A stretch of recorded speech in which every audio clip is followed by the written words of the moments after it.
Les larmes de Dieu, chronique d'une société déchue de l'auteur Thierry Adama, est l'œuvre dont il sera question dans ce numéro de Espace littéraire. Découvrons ensemble. Bonjour Monsieur Adama, bienvenue à Abidjan.net. Bonjour Miss Sekongo. Que représentent les larmes de Dieu dans le contexte de votre récit? Tout d'abord, il faut noter que c'est un recueil de nouvelles, de 12 nouvelles. Les larmes de Dieu relatent les faits, les tas de notre société et, comme le dirait l'autre, les infirmités de notre société. Quel a été le déclic qui vous a poussé à écrire les larmes de Dieu? C'est le fait que dans notre société, nous constatons beaucoup de dérives. Donc à partir de là, je me suis dit, mais pourquoi ne pas prendre ma plume pour dénoncer ce que je qualifie des infirmités de notre société. Dans l'œuvre, vous explorez diverses thématiques. Comment les avez-vous choisies et pourquoi avoir décidé d'en parler? Comme je viens de vous le dire, tout part d'un souci, d'un problème que vous constatez à travers votre société, à travers votre vécu et dans votre entourage. Partant de là, j'ai vu des choses qui m'ont choqué, des choses qui m'ont passionné aussi, qui ont retenu mon attention. Donc partant de là, je me suis dit, mais pourquoi ne pas prendre ma plume pour écrire ces choses, pour que ces choses, ces faits soient vus et connus de tous. Dans ces nouvelles, on vient de le dire, il y a différentes histoires. Exactement. Quelles sont celles qui vous marquent particulièrement, si vous voulez en parler? Je vous dirais, comme le titre l'indique, les larmes de Dieu. Il y a 12 nouvelles. Ces nouvelles relatent bien sûr les faits de nos sociétés. La nouvelle qui m'a plu, je dirais c'est 3 nouvelles en tant que telles. Et je parlerai de Les chagrins de Dieu. Les chagrins de Dieu. Et vous avez aussi Sacré Philomène. Et après Sacré Philomène, Vie d'artiste. Ces 3 nouvelles ont vraiment retenu mon attention.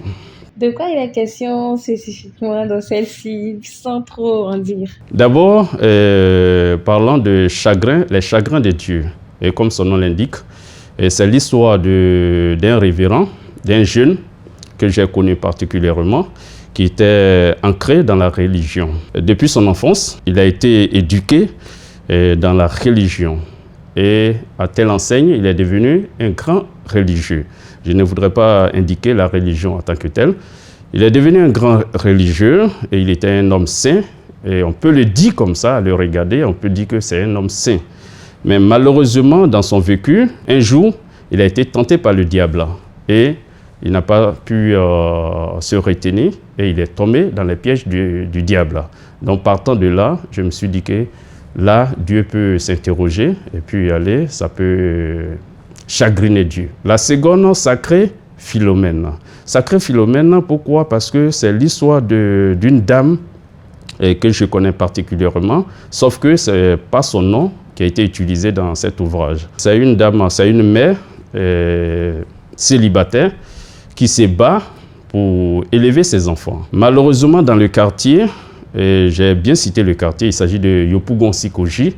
Le regard des uns des autres envers cette dame est vraiment méprisant. Et on la critique, on dit souvent qu'elle fait ses activités nocturnes que je n'ose pas dire ici. Donc, ce genre de critique à l'égard de cette dame m'a vraiment retenu mon attention, ça me choque. Lorsque vous échangez avec cette dernière, le regard que la société a vis-à-vis de cette dame est bien loin des réalités de la dame. Donc, j'ai essayé de relater cette histoire à travers Sacré Philomène. Troisième nouvelle, Vie d'artiste. Vie d'artiste, j'essaie de mettre en exergue les problèmes des artistes. Ici, en Afrique, sous nos cieux, et particulièrement en Côte d'Ivoire. Lorsque je prends des artistes comme des artistes peintres, des artistes sculpteurs, les gens ont l'impression qu'ils ont de l'argent. C'est des gens qui s'évertuent pour donner le meilleur d'eux-mêmes, pour donner la joie à la société, la joie aux hommes et femmes. Malheureusement, ces artistes ne vivent pas de leur art.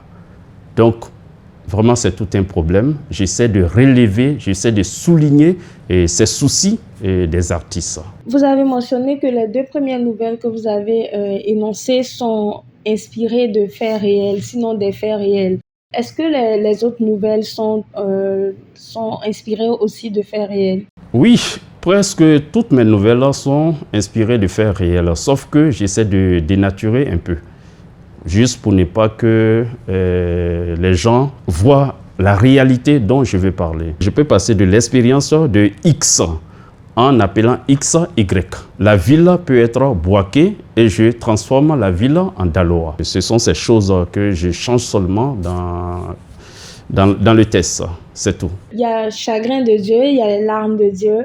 À quel moment vous décidez de faire intervenir le nom du divin dans vos nouvelles? Chagrin de Dieu, comme je viens de le dire, c'est l'histoire d'un monsieur, d'un jeune que je connais bien, qui était sur une trajectoire bien tracée, malheureusement, qui a été détourné de cette trajectoire. Au regard de ces méfaits de notre société, je me suis interrogé. Je prends le cas d'un humain, un père de famille, et vous avez vos enfants. Les gens viennent vous dire tout le temps, votre fils a fait telle chose, votre fils a volé, votre fils a tué, votre fils a fait cela.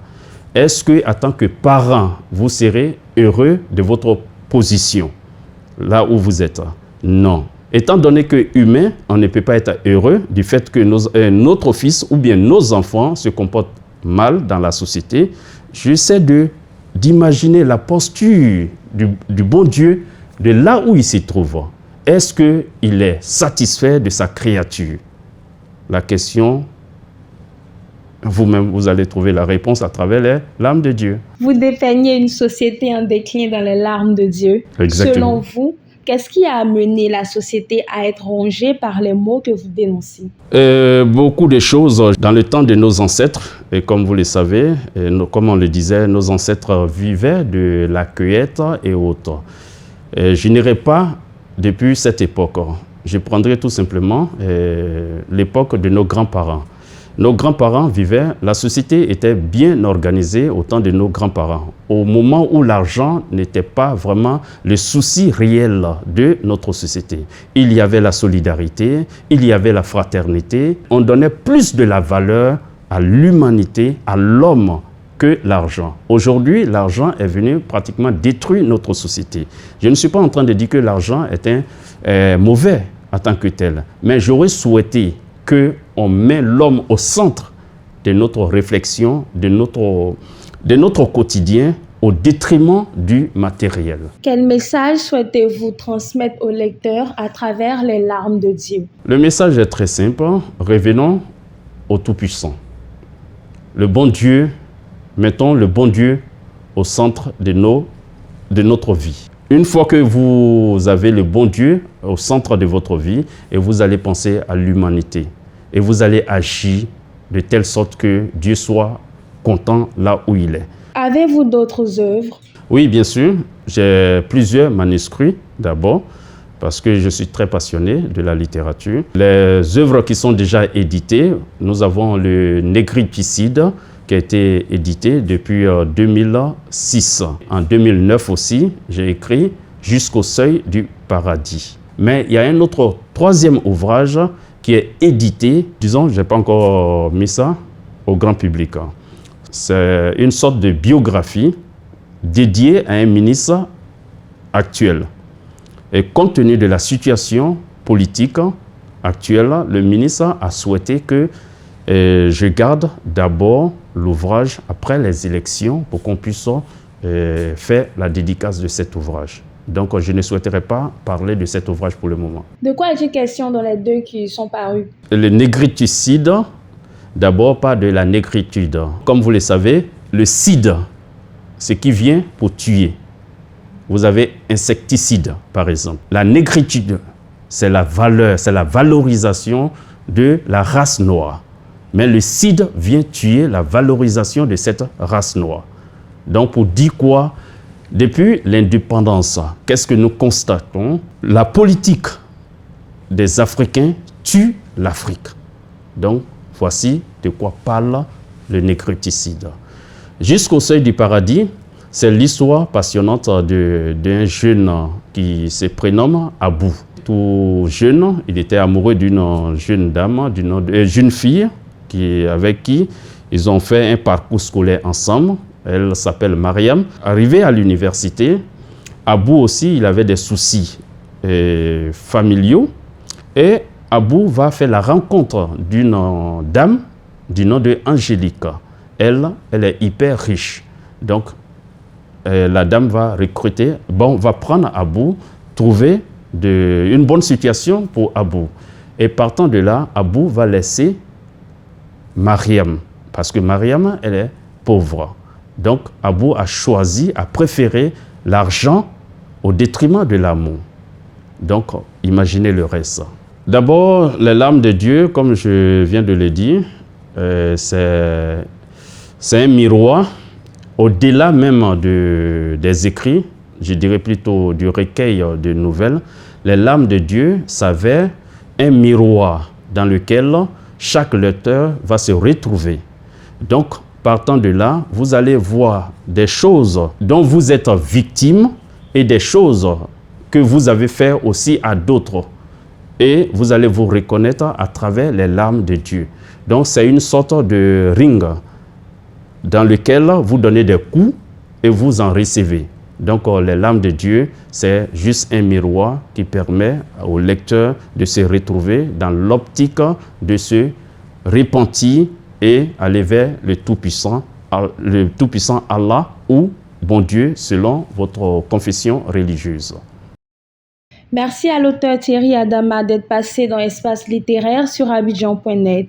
Amoureux du livre, procurez-vous Les larmes de Dieu pour découvrir les chroniques d'une société déchue. À bientôt pour une nouvelle émission.